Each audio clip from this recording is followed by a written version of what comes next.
Two more days to Halloween, Halloween, Halloween. 2 more days to Halloween, Silver Shamrock. With The Exorcist Believer having come out recently, and essentially landed with the resonance of a fart in the wind, I thought it would be a good time to look back at the guy who made this film, David Gordon Green. Now, you see, David Gordon Green is no stranger to a controversial legacy sequel. Although I don't remember Michael Myers being a professor of intersectional feminism. Just what exactly did she mean by that?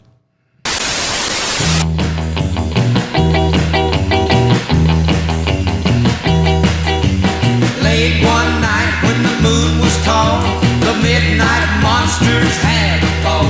At the county morgue till the break of day, you could hear those monsters say, hey goo, you're cool, at the midnight monsters rock. Halloween is a fascinating series to me personally, because it really is an example of yeah, these films are quite bad for the most part, but I like them anyway. Hey buddy, just give you a heads up. I got a Taco Deluxe Supreme talking back at me, so I'm gonna be a while. So do you mind waiting somewhere else and let me pass this beast in peace? We have all those things in life, our guilty pleasures. For me, it's Halloween. The original film in 1978 was hugely influential in its period and stands out really well as an example of gonzo filmmaking, where talent truly outshines a lower budget. The film was massively iconic. Artistry can redeem any subject matter. Sure. That's why I've always been opposed to censorship. I don't believe any subject matter should be off base. Right. The question is, what does the artist do with it? How does he look at it? How does he put it through his art in order to make a statement about it, in order to make it into either a commercial film or a serious film? I believe that in the case of a movie like Halloween, we can engage in that joy of filmmaking that you talk about. That's not the case with the other films that really address themselves to the lowest possible common denominator. And while the first one was a cultural phenomenon, well, so many of the sequels, they weren't.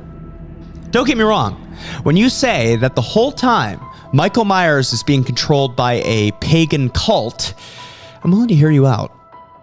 But if in fact your script resolves this pagan cult storyline with Michael being stopped by magic rocks, well, I'm not really going to be inclined to listen much longer. And no, Paul Rudd beating Michael Myers to death with a lead pipe, that's not really any better of an ending.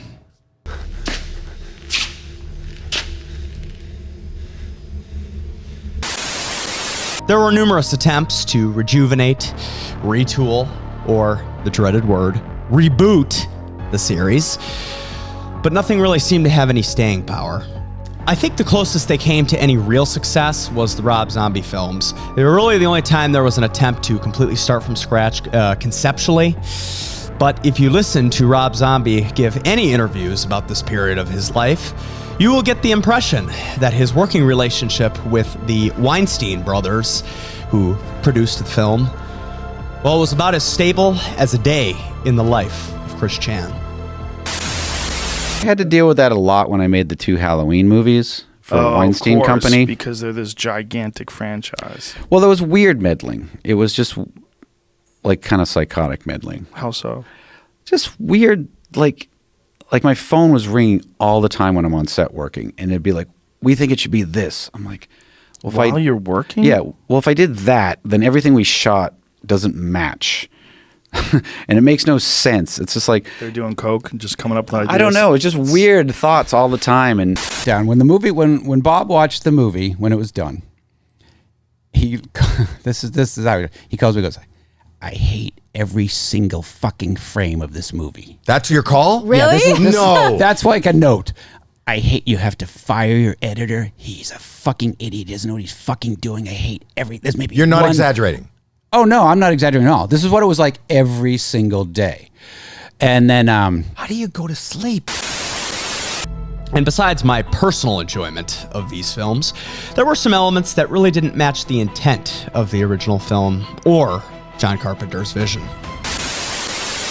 I thought that he took away the mystique of the story by explaining too much about the guy.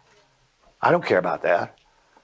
It's supposed to be a force of nature. He's supposed to be almost supernatural. Knowing about that and he was too big. Yeah. It wasn't normal. Anyway. That's the challenge of adapting other people's work. You can have a real point of view and something interesting to say, but stray too far kind of tends to leave people with the thought of, well, make your own thing then. With all that said, the zombie films came and went, and there was a period of about 9 years where numerous ideas for sequels, reboots, soft reboots, reboot-quels, trilogy-quels, remake-quels just disappeared into the ether. And that was until 2018 when David Gordon Green came along. Fresh from producing bangers like Pineapple Express and The Sitter with Jonah Hill, 2011, it was his explicit intention to make what's come to be known as a legacy sequel. A sequel that would ignore all the previous sequels to the iconic original work and attempt to emulate the tone, atmosphere, and overall structure of John Carpenter's 1978 classic. And, well, he was relatively successful. The film was largely well received by critics, audiences, and the film broke Scream's record as the highest grossing slasher movie at the box office. It was the sequels that mind broke everyone.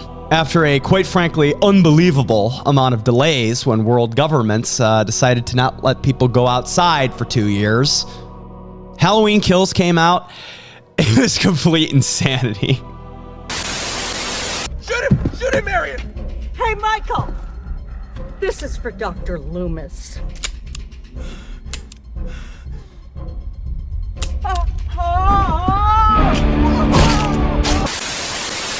Seriously though, this movie had some of the craziest moments, sequences, and scenes in the entire franchise. It was almost 2-hour-long bloodbath, essentially spinning off the same premise as the original Halloween 2 from 1981. The story was set on the same night as the 2018 film. And that film ended vaguely enough to suggest that Michael could have died or survived the fire. It really could have gone either way. And my God, did he survive.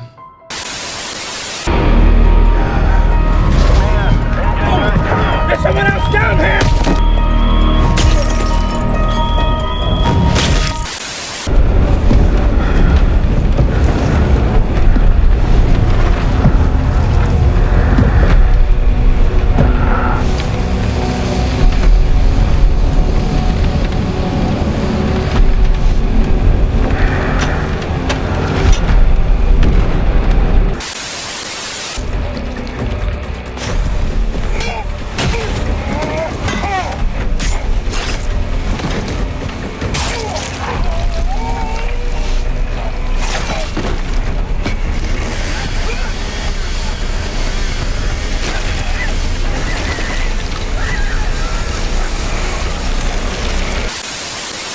As much as I like this movie, there are some absolutely ridiculous moments. My favorite, personally, and I often go up to a lot of my friends when we talk about this film, is when the entire hospital is going through that riot, and basically everyone's trying to charge the homeless guy that kind of looks like the Penguin. The sheriff, who I think has a cowboy hat, he's trying to fight against all the riot people, and then essentially there's one point where somebody takes off his hat and he goes, "Ah!" That shit makes me laugh every single time. And then later they cut to him as he's sitting on the stairs in a quite dramatic moment, but I can't help but not laugh at this moment when it just cuts back to his facial expression. You can just see him, and he's like the kind of guy that's just thinking, it's so fucking over, isn't it? But on a serious note, Michael Myers depicted in Halloween Kills was, in my opinion, and increasingly most people that I talk to, He's the best version of the character. James Jude Courtney had kind of that brute force of the Rob Zombie version, but, and this part was critical, he retained the cold, detached, and soulless demeanor of John Carpenter's original version of Michael. There's something so disturbing to me about when Michael kills the old couple in this movie.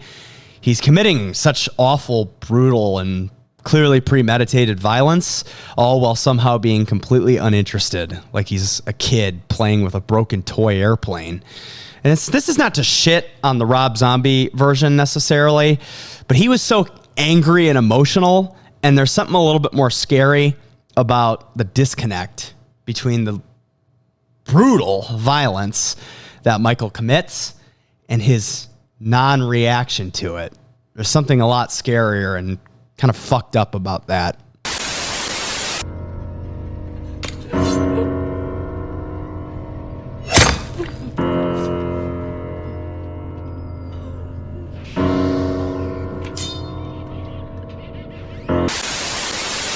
And not to mention, the two older people in that scene give incredible performances. And as goofy as the film can be, I think that scene, that one scene, is probably the most disturbing kill in the entire franchise, at least for me. The film was quite disliked at the time that it came out, though. This disjointed nature of the narrative, sidelining of Laurie Strode, the mob mentality storyline,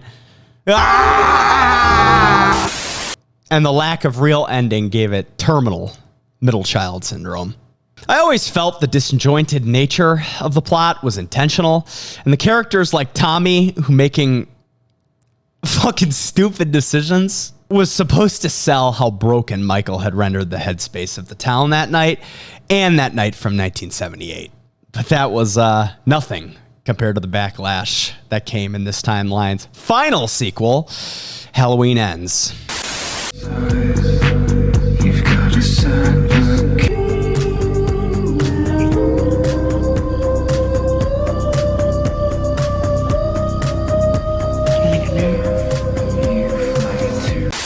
This one is difficult to explain. Full disclosure, I love this movie. And every time that I say that I do, the people in my life usually hit me with a look like, really? I've been told I have no taste. I've been told I'm insane. I've been told it's been a difficult year for me since this movie's come out. It's been difficult for me, all right? Defending this film. I am a man on an island. And that island is Haddonfield. This film was one of the most publicly hated entries of the franchise, partially because of its extremely dishonest marketing. The trailers really did kind of sell a film that never came. 2-hour brawl between Laurie and Michael, that's like the last 20 minutes of the movie. So if you're going in it for that, and you got what we got, I understand. Now, I disagree with the criticism of the film itself, but I can't really blame people who are misled like that. They have a right to feel cheated. The story that Halloween Ends does tell, however, is really good. During a chilling opening set 1 year after the previous two, we are introduced to Corey Cunningham, a college kid and literally me, who babysits a little shit named Jeremy.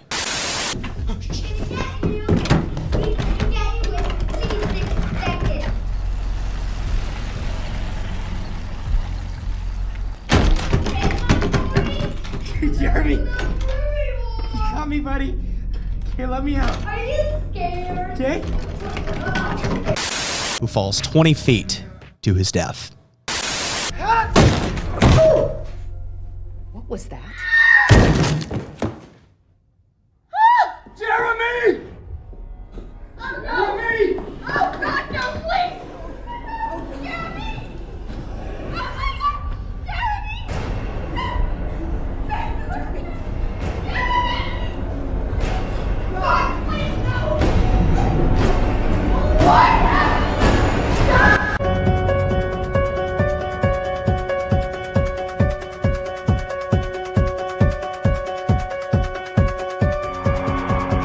And what follows is the tale of the Western Man. From the opening credits sequence, which uses the same font as the similarly disconnected Halloween 3, Season of the Witch, also unfairly hated, it's clear this is a film that's less a bloodbath and more of a reflection on the legacy of chaos that Michael Myers has inflicted upon the town of Haddonfield, Illinois. Michael is not on screen as much, but make no mistake, everything we see on screen is his doing. What did you buy at the store? I'm sorry? I'm sorry? I'm sorry, I don't understand. Do you see what he did to my sister? He killed her husband, and he stabbed her, took her voice. She cannot speak because of you. You were her neighbor, and you don't even know her name, do you? You tempted and you provoked that man when you should have left him alone.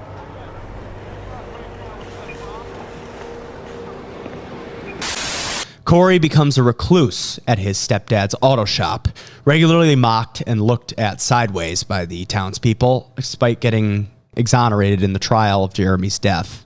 The film does a really good job helping us empathize with this kid. His whole life was pretty much destroyed by an extremely unlucky scenario. Here dancing and having a good time? Sorry. Sorry for killing my son. I wake up every day and I can't get past the pain. It kills me. You understand? You think you can come? No, you don't understand if you think you can come here and take off your little grass and have a good time with your friends. I thought you might have said your accident. I know you. I know it was no accident. It was no accident. You hurt my little boy because you got mad and lost your fucking mind.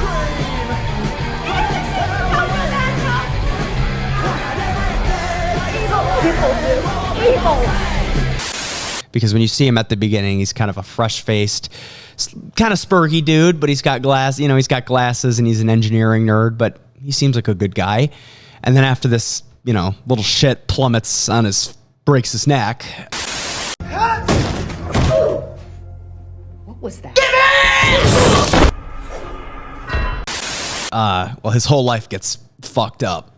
And then as you see, after that kid falls to his death, he kind of gets a 5 o'clock shadow, his hair's all matted, and it's just, the life has kind of left him.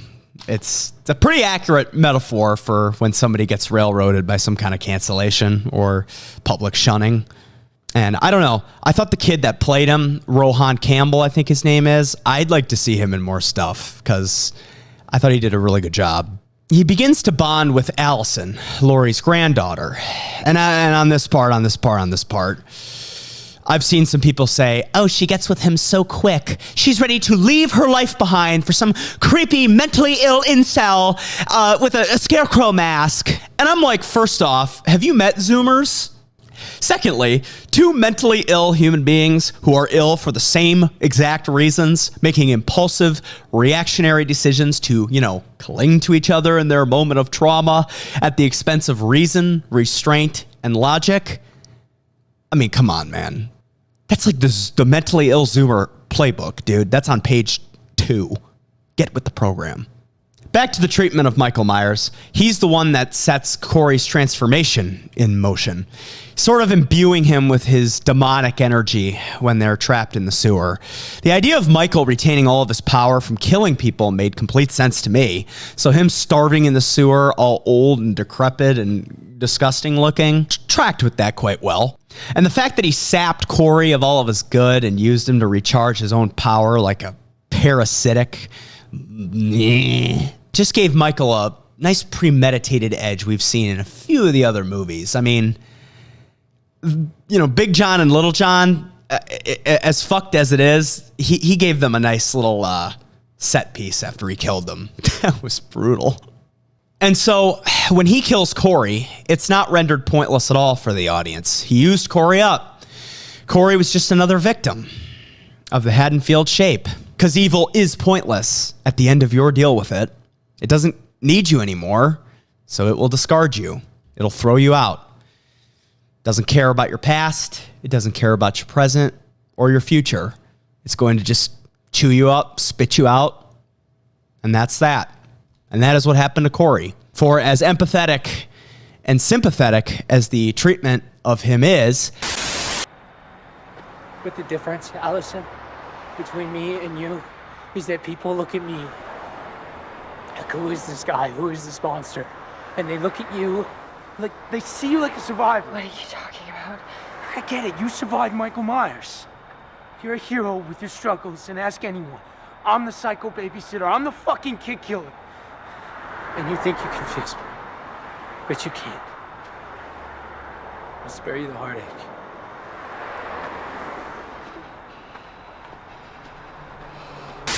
He was a good kid, but he chose evil. And that evil robbed him and replaced him completely from the inside out. So, him dying, I don't see the contradiction. I don't see how he was wasted. When we do eventually get the movie promised in the trailers, you know, the third act, Laurie versus Michael, it's standard slasher stuff, but seeing Michael Myers finally die unambiguously is pretty wild.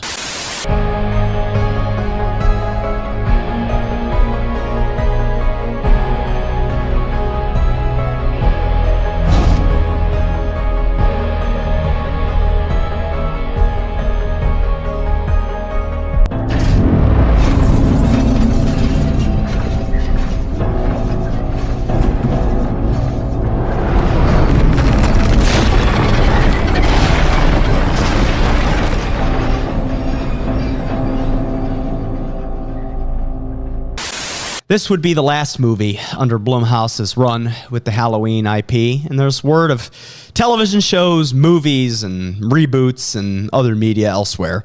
I think they'd be wise to do a TV series, somewhere along the same lines of Season of the Witch, like perhaps a Halloween anthology series, which John Carpenter did intend in the 1980s, and before you know, people were mad Michael wasn't there.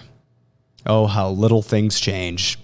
Happy Halloween, folks. And remember, everyone is entitled to one good scare.